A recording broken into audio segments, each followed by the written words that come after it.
Yeah, imaging for endoscopic sinus surgery. This is a very important topic.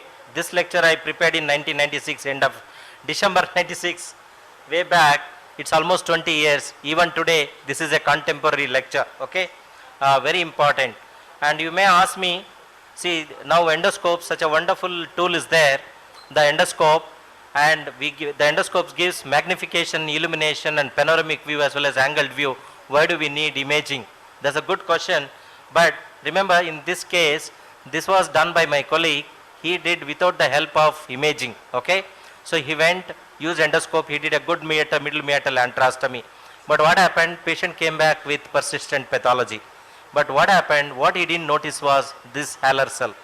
Okay, this he thought endoscopically this is medial wall of the orbit. He couldn't recognize at all. So pathology remained inside. Okay, so if he had a CT scan beforehand, you would have been able to address this pathology. So see, same thing, it applies to many areas also. The CT scan, this thing is a very important thing. Okay, so the various imaging modalities available are plain X-ray, CT scan, and MRI. Okay, the plain X-ray, it is, you know that it gives only about 60% false positive or false negative results. So we cannot use, and whereas the MRI cannot differentiate between air, bone, and gas. Okay, and the bone will be seen as dark, as if nothing is there. So whereas the critical ethmoidal bony ethmoids, the ethmoidal labyrinth has fine bony elements, the labyrinthine structure, which cannot assess on the MRI. So what we need is, we need a CT scan which can easily differentiate between the bone, the air, as well as soft tissue. This is the ideal methodology. So coming to how to get a CT scan done, patient preparation, you give a course of antibiotics and decongestants and sympathomimetic nasal spray 15 minutes before CT procedure, like xylometazoline or oxymetazoline, and you ask the patient to blow the nose just before the procedure, because any blob of mucus secretion can give mimic a nasal polyp. So ask the patient to blow the nose before a CT scan procedure. Okay, and when you read the CT scan, develop a systematic method. Okay, starting from one end to the other end, you know, always coronal images. Why coronal images are more important than axial images? Because the important lamella in the lateral wall of the nose, like bulla lamella, uncinate process, antiwall of the sphenoid, ground lamella, they are all in coronal plane. So you can assess those planes better in a coronal plane CT scan than axial CT scan. Okay, and mark right side, left side properly, and read from nasion to sphenoid sinus, and study the following in all sections: nasal septum, lamina propria, and skull base. In all sections you study properly, and start with normal anatomy. Always start with, you know, at the level of the nasions. You should study all the sections with reference to some particular anatomic point.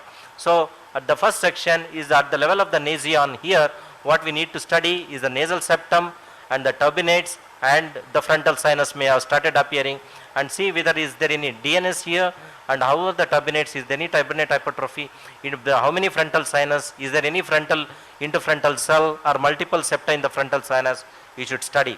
The next section at the level of the Agarnase cell. Agarnase has constant landmark nowadays.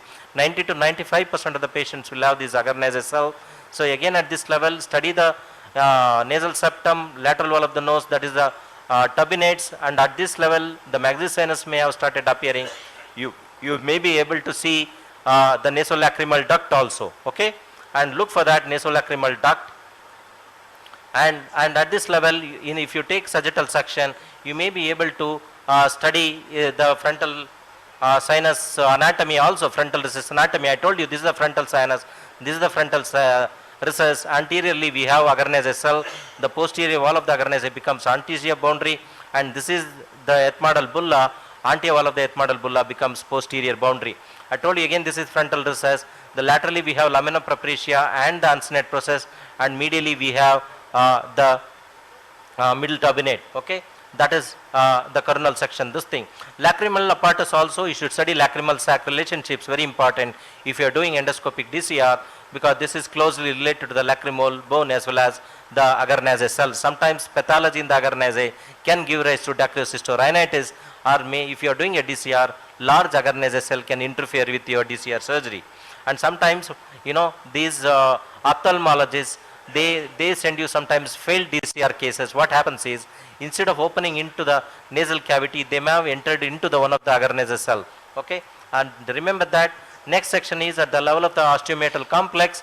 Here, study the nasal septum, the configuration of the anterior skull base. Here, anterior skull base. Study the middle turbinates. Okay, and the maxillary sinus, and this is the ethmoid infundibulum.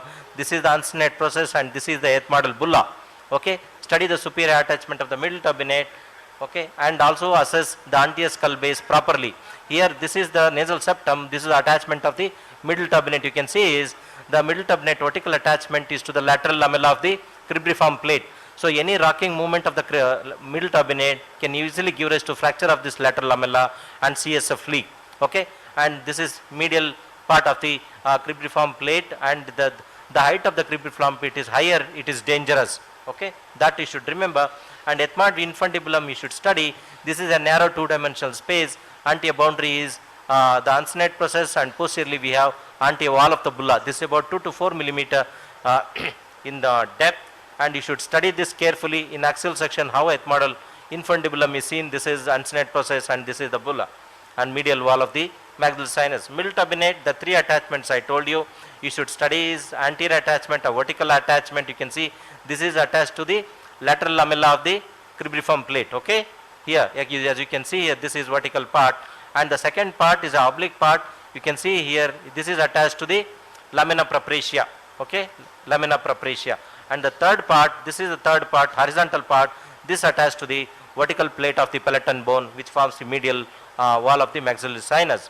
And the lateral recess, I told you, this is a three-dimensional space which is spread, also known as sometimes suprabullar or retrobullar space. Here, whenever it is present, the posterior wall of the bulla becomes anterior boundary, and the ground lamella or attachment of middle turbinate becomes its posterior boundary. So this is the lateral recess, lateral sinus of Grunwald, you should remember, and you should be able to study the anterior ethmoidal artery also. Here you can see the bird beak's appearance, where here you can see this is the ethmoid notch, where the anterior ethmoidal artery exits the anterocranial fossa, enters the orbital cavity. Okay, this is at the level of the posterior ethmoids. You can see these are the posterior ethmoids, large ethmoidal cells, and here you can see again near turbinate, lamina propria is to study. You should study the skull base, that both turbinates are there, the inferior turbinate, middle turbinate, and this is the superior turbinate. Here the superior turbinate is pneumatized.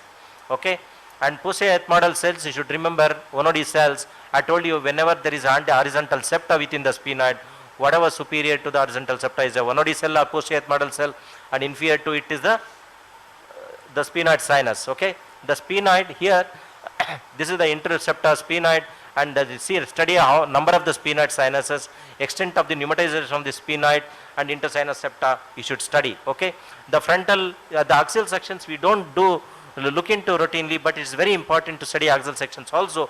Study at the level here, this is the level of the frontal sinus. Okay, study number of the frontal sinus, extent of the frontal sinus pneumatization and intersinus septa. Okay, and also another section is taken at the optic nerve to study the presence of 1OD cells and any of the abnormality here. So this is, and the third cut we usually take at the level of the maxillary sinus. This is again to study the maxillary sinus pathology and also pterygoid plates, any sphenoid sinus pneumatization extending to the pterygoid plates. Coming to the anatomical variations, we need to remember is, frontal sinus variations. Frontal can have lot of variations. Remember, it is the paranasal sinus anatomy in the body, in entire body, which has maximum number of variations. Okay, so here see, you can see the posterior extent of the frontal sinus pneumatization. It can go as far back as anterior clinoid process here. Okay, it can have such an extensive this thing, and sometimes there may be asymmetric pneumatization like this. As you can see, it's very well pneumatized, less pneumatized, very well less. Sometimes a surprise like osteoma in the frontal sinus may be there, which is a common sight. Here the hypoplastic frontal sinus on one side. Here what you see is multiple septa in the frontal sinus. See, imagine if a situation like this, patient comes with pathology. In order to clear disease from all the areas, you will have to clear all these septations. Okay, and variation of the frontal cells, you should remember type 1 to type 4 classified Frederick Krohn. He says the frontal cell is nothing but an anti-ethmoidal cell situated above the agarnase. This is the agarnase. Type 1 cell is a single cell situated above the agar nasal in the pathway of frontal recess. Type 2 is single agar nasal above the, type 2 is multiple air cells above the agar nasal. As you can see here, the two cells are there. Type 3 cell is a large cell anti-ethmoidal cells above the agar nasal here, which is sitting in the frontal recess area. And type 4 is, that is a type 3, type 4 is a cell which is totally not unrelated to the frontal recess drainage system, but it will be there in the frontal sinus, which we should be able to identify. Agar nasal cell, coming to the agar nasal cell, and these are constant landmarks. Usually almost every patient will have, 95% of the patients, it's also known as mound in the nose. At the attachment of the middle turbinate, anterior to the attachment of the middle turbinate will be there. We should identify, because sometimes agar nasal pathology alone can cause frontal recess drainage block and frontal pathology. Sometimes there may be a large agar nasal cell like this, which can give rise to vacuum headaches or sluder neuralgia kind of symptoms. And variation of the frontal recess, you should remember the common variation is, which we call middle meatal here. That is when the uncinate process is attached to the lamina propria. But sometimes the uncinate process can be attaching to the skull base. In those cases, the frontal recess becomes infundibular type. That means any pathology in the maxillary sinus or infundibulum can easily give rise to frontal recess pathology.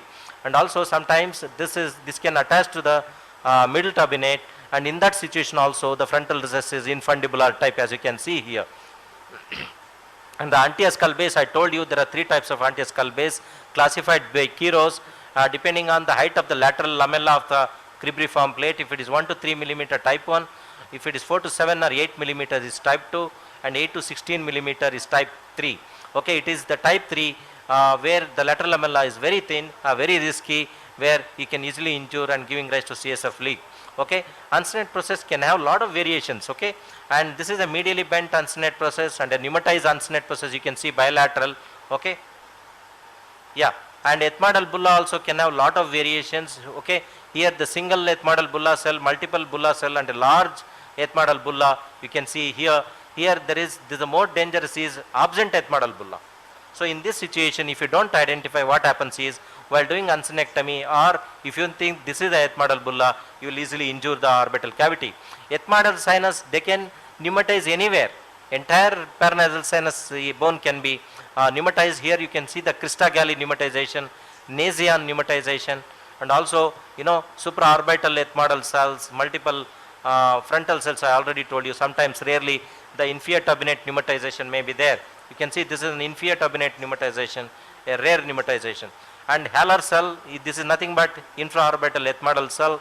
Okay, there may be a single cell, or the large cell occupying the entire floor of the orbit, or multiple cells lie in the floor. Okay, and middle turbinate, it can be a concobullosa or paradoxical middle turbinate like this, laterally bent, or there may be pneumatization in the lamella, ground lamella, which is called intralamellar cell. Okay, and rostrum of the sphenoid, don't while doing endoscopic sinus surgery, don't mistake this for a DNS, because this may be deviated inside the nose. That could be rostrum of the sphenoid. And I told you pneumatization of the sphenoid types, the conchal, where only a small air cell is there in front of the cella, which in front of the cella only a small air cell. And here you can see the image intensifier image in front of the cella, the pneumatization is present. This is pre-cellar type or cellar type. This is the favorable one for us. A good pneumatization will be there. Sphenoid pneumatization, sphenoid can pneumatize, bone is pneumatized here, both sides you can see, pterygoid pneumatization. So here, whenever there is extensive pneumatization, there may be descent nerves like this, okay, Vidian nerve, V2, and the optic nerves, okay, and this is anticlinoid pneumatization. We should be able to identify, because if you are trying to clear the pathology, we may easily injure internal carotid artery or the optic nerve. Here you can see there is descent optic nerve. You can see both sides. This is the optic nerve here on the left side, and this is the optic nerve on the right side, okay, and here there is descent internal carotid artery. You can see here. I have seen in 1 or 2 cases entire internal carotid artery canal is being descent. And sphenoid sinus, there may be absent septa or multiple septa like this. So again, in these conditions, if you want to clear the disease, you will have to open the disease from all the sinuses. So you have to break all the septa. But breaking septa is not seen. Sometimes septa may be ending on the optic nerve like this, giving rise to optic nerve injury, and sometimes it may be ending on the internal carotid artery. I know, like I have seen in a corporate hospital, while doing pituitary, while breaking this sinus septa, aortic, interlocutor artery being injured. Okay, this book is available on my website. Again, I told you, you can all download that book and read it. And I welcome you all to our place. Our hospital is a historical place. I told you 10,000 of history, 10,000 years of history is there. And thank you very much. Thank you very much for your hospitality. Hope to come back again, God willing. And I told you yesterday, I gave an invitation. We have workshops almost every month. You can go to our website, see those, and whichever you are interested, be welcome. Thank you very much.